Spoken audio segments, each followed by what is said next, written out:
काय आहे? आज इथं जो गावांचा मोर्चासाठी आम्ही आग्रह का करतो, काय करतो हे थांबा म्हणजे इकडे दोन कारण आंदोलनाला काय तिथं काही लढवा आली होती आणि आजच्या आंदोलन मात्र ते येणार नाही हे आम्हाला माहित होतं, म्हणून त्यांना यांची भाषा कळते म्हणून इथे गाडी बांधली. अहो कलेक्टर साहेब हे चित्र बघा, अहो डीएसपी साहेब हे चित्र तुम्ही तुमच्या डोळ्याने पाहताय. अहो या धरतीचे खरे मालक कोण आहे?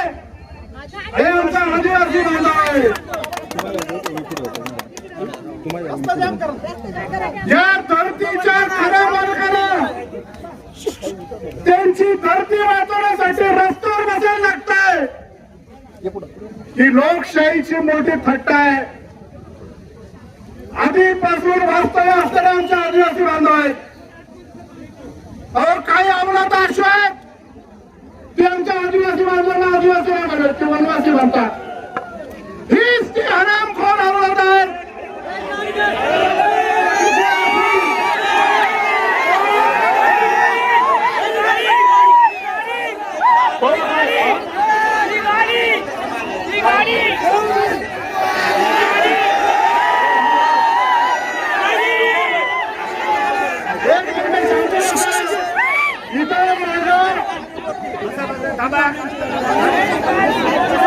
याच्या मागे सिरियस गाडीमध्ये एकच गाडी सोडता येते.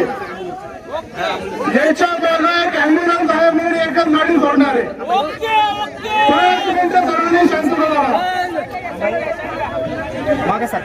आदिवासी चुकीचं आदाने हटाव, आदाने हटाव. आता नुसतं आदाने हटून चालणार नाही, आपल्याला आदानीचा एजंट पण हटवा लागणार आहे. आदानी हटाव, आदानीचा एजंट हटाव, आदिवासी बचाव. आपल्याला आपली जमीन राखण्यासाठी तुमच्या सर्व आदिवासी बांधवांबरोबर तुमच्या पुरातन पाहून हा अब्दुल बँकेत तुमच्या समोर एवढा मोठा सांगतो.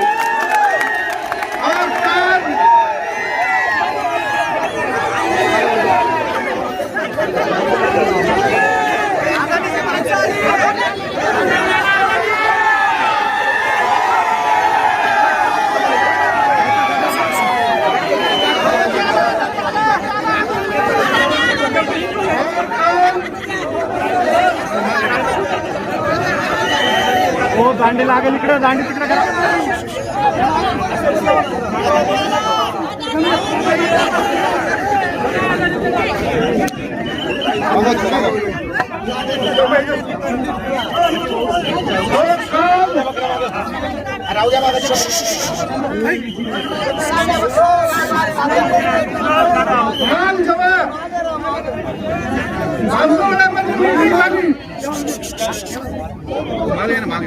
त्या मीटिंगमध्ये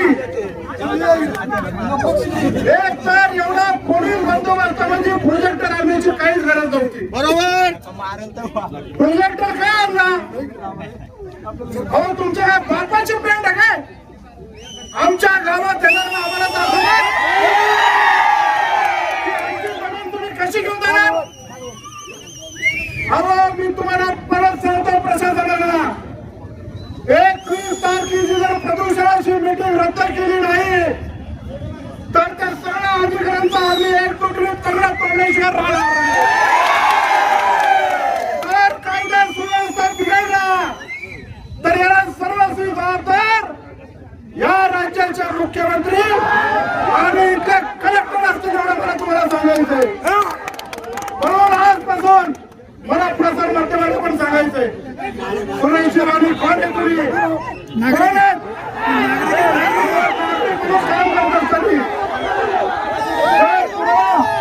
अशा प्रकारची जर भाषा वापरत असेल आणि नागरिक तुमच्या क्रिया म्हणत असेल तर लोकप्रतिनिधी आपण हे सर्व सामान्य नागरिक गरीब असल्याशिवाय राहणार नाही.